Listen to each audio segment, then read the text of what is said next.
Welcome back to the Garden Hutch. Today we discuss October in your garden. Let's get going.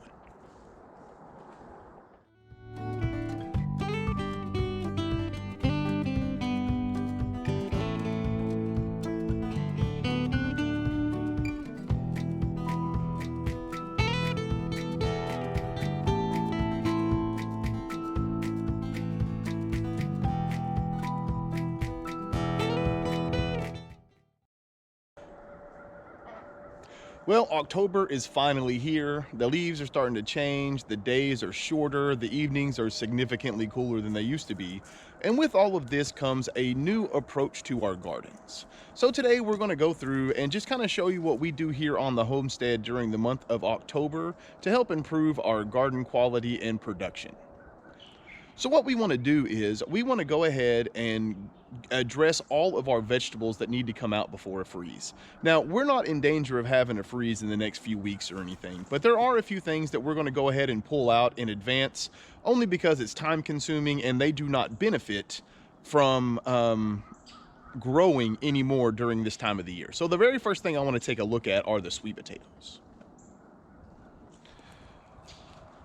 So as most of you know, this bed down here are the sweet potatoes. Now, during the summertime, this area where it looks like that there's not a whole lot, it's not very dense.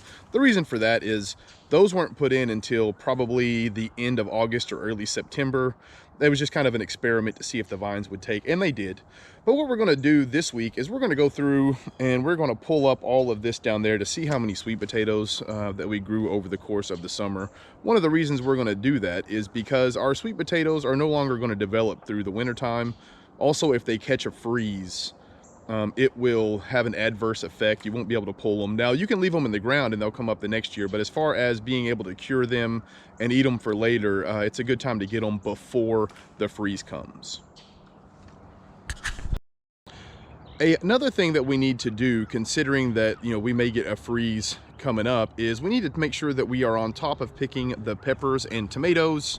Anybody who knows the channel knows that we've been getting bell peppers, banana peppers, and these cayenne peppers. We've gotten a lot of them this summer. We're also still getting mass amounts of cherry tomatoes. Let's see, Leslie's over here picking. Check it out. Man, look at all those. It's super imperative that you go through and keep picking these this time of year. Usually here we'll have a 2 or 3 day notice before a freeze moves in, but every once in a while things will change here in Arkansas and a freeze will just come. So the more you pick, the more you're going to get. The more you pick, the less chance that your vegetables will be lost to a frost.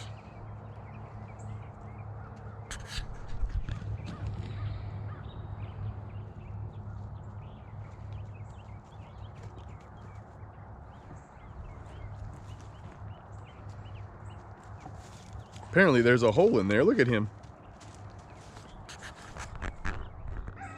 The second thing I wanted to discuss for the month of October are cleaning out and prepping your beds. As the days get longer and the temperatures get cooler, a lot of your summer vegetables are going to start dying off. For us, the first ones were the squashes and melons and that sort of thing, followed by the cucumbers. So what we like to do is we like to just let them kind of die on the in the beds themselves. That way we can kind of treat any of the bugs and that sort of thing. But by this time of October, all of those things are dead. So what we do is we go through and we clean out the beds. Now, if your plants were diseased or if you had a specific fungus or anything you were fighting that year, I would recommend burning them. However, if they were clean and you didn't have any issues, they are great for composting. Another thing that is really important this time of year that we do here on the homestead is to make sure that you prep your beds for the upcoming year. So let me take just a second and I'll show you what we're talking about here behind us. So during the summer, this was our watermelon and cantaloupe bed, and then we grew corn out of those unsuccessfully, by the way. I guess that's not true. The corn grew successfully, but the raccoons got it before we did.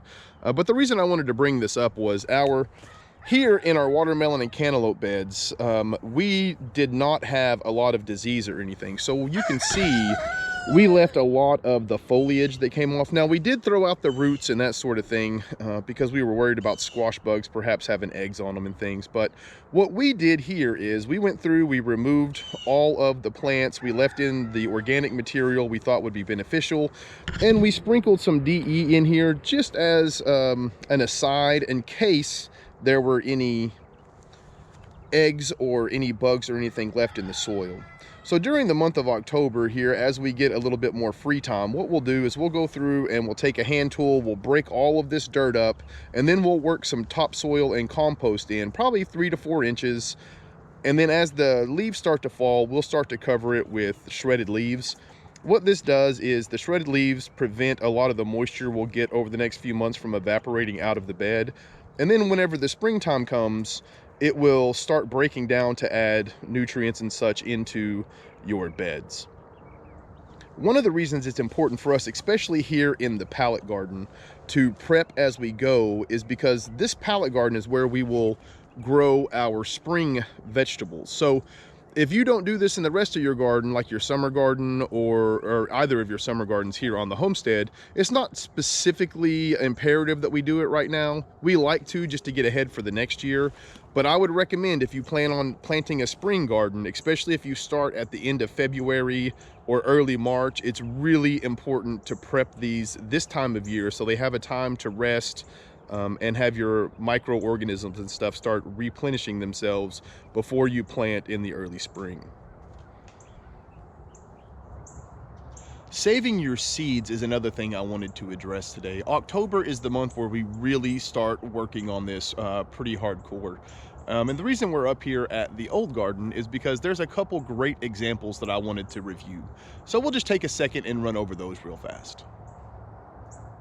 Now, the two things that I wanted to review real fast as far as saving our seeds, I wanted to start with these guys right here. These are Leslie's loofahs. We received 3 or 4 seeds as a gift from a friend of ours once we've kind of found out what loofahs were. Full disclosure, we were completely ignorant on what they were. Regardless, once we got them, we grew them and we enjoyed them. This time of year is a great time to save the seeds from these specific fruits. And the reason it's so important to wait until the fall, important may not be the right word, but it works a little better in the fall. And the reason is there are far less diseases and insects that you have to worry about this time of year as opposed to during the summertime. Now, during the summer, we have diseases and we have all kinds of fungus and that sort of thing. And if you try to take your seeds from there, there's a chance the spores can attach themselves to your seeds and that sort of thing. And then when you go to plant them in the summer, you start off on the wrong foot, already having something to battle. If you wait till this time of year when those things have already gone dormant or have been killed off for the year, you have a much better chance at being successful in the spring.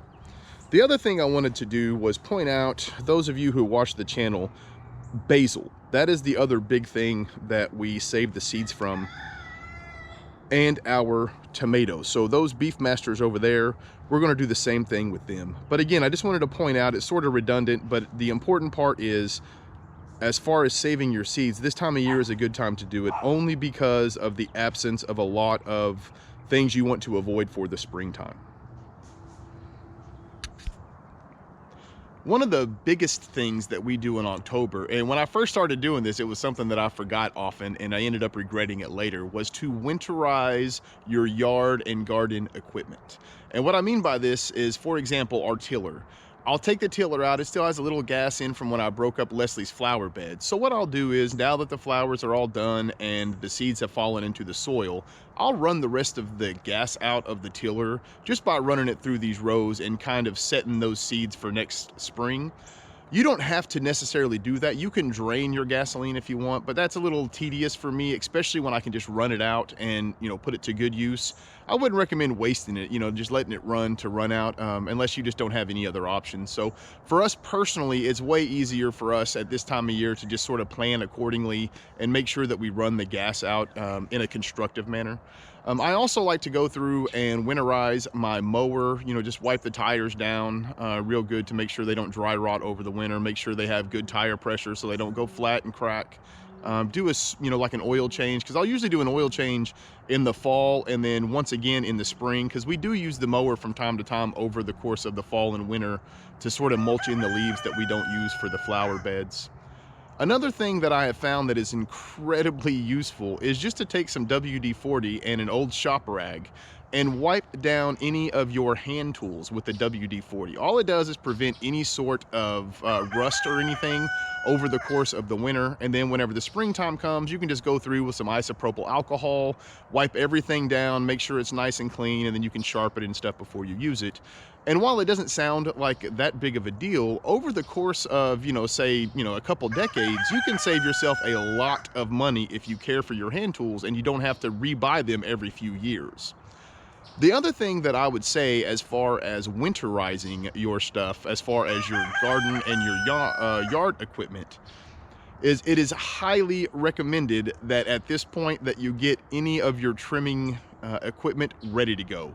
Because here shortly, we're gonna have to go through and we're gonna have to trim up all of the trees and we're gonna have to get all of that stuff done. So while you have out all of your cleaning and sharpening equipment to put away your garden stuff, you can also use that time a little bit more efficiently to go ahead and prep your fall equipment. Before I forget, I wanted to add, it's also a great time to empty out any of your sprayers that you use through the course of the summer if they have anything in there. If you allow the liquid to stay inside of them, it'll freeze over the course of the winter, and you could pop some seals or a nozzle or something and have to replace it. So it's a real simple step, and it can save you a large amount of money depending on what kind of sprayers you use.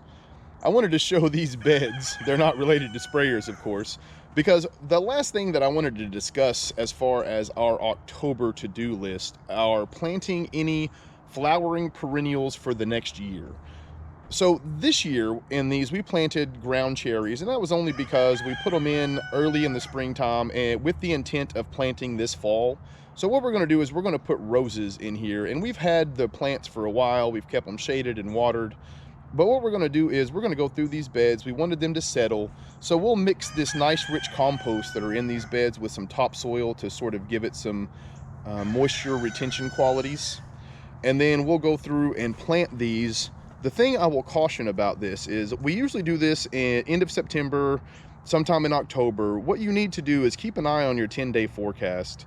And once you're comfortable that the temperatures will no longer be in the upper 80s or low 90s, that's when you want to plant these. A lot of these, like the roses, for example, or berry bushes, sometimes your fruit trees can be incredibly sensitive for the first few months when they go in the ground. So the idea is you want them to be semi-dormant, to where the tops of them aren't growing, but the roots have a chance to sort of settle into their environment before the hard winter comes. You do not want these to go in the ground and then them attempt to grow, to kind of switch that dormant switch on as opposed to off, because what will end up happening is they'll start to try to grow, and then if they get a frost, it will kill the outside of them, and it does have a significant risk of killing the roots themselves. Well, I would like to say thank you to all you folks who have made it here till the end. It means a lot to us. It really helps us out. If you have not, please hit that subscribe button below. It goes a long way in helping us reach our goals. It's free for you. Also, if you enjoyed this video, you can hit that little thumbs up button down there. That'll just help our videos get recommended to more folks. Until next time, I hope everyone takes care of themselves. Peace.